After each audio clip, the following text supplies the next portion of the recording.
A couple of days ago, my son was, would I say, kidnapped by the police people that are in Bori, in Kana local government in Thai.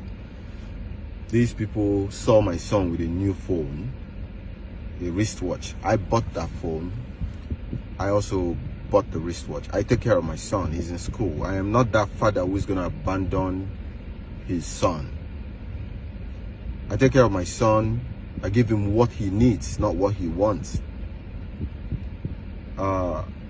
These policemen saw my son and took him, dragged him around with guns, threw him in their van, threatened to kill him.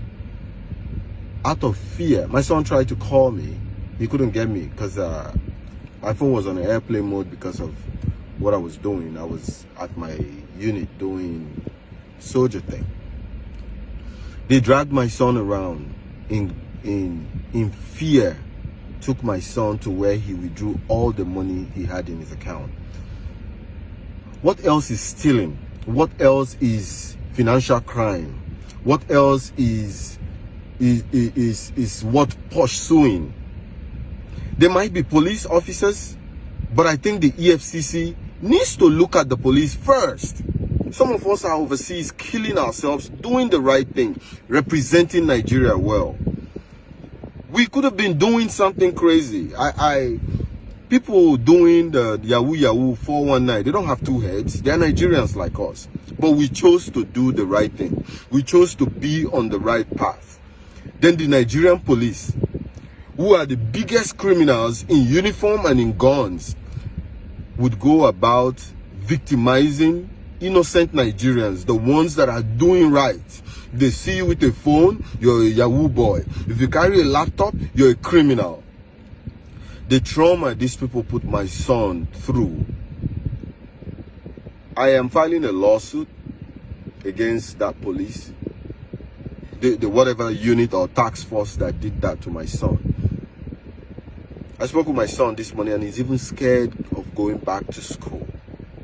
That is how bad this whole thing was. My son is 23. I am thinking that whatever these policemen do is known to the good police officers. And because the good police officers tend to stay quiet about it, it means the good police officers are not actually good. It means the EFCC that is playing blind sight to all these financial crimes happening with the police is also not doing their job. You cannot change things outside when the inside is corrupt. You cannot go on the street harassing young men and women who are striving to survive.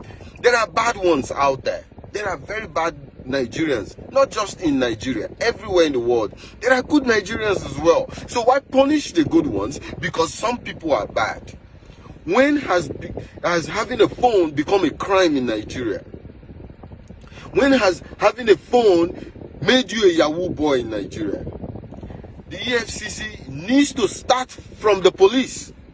The EFCC needs to start from our politicians.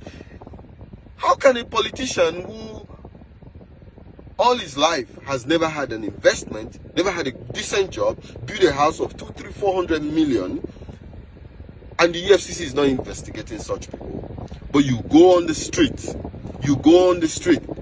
catching young men who are struggling to survive and make them criminals. My son did nothing wrong, virtually nothing wrong, but the Nigerian police turned my son into a victim of their own criminal minds because they are the thieves. So you empower thieves with guns, so what they do is go on the street to harass people.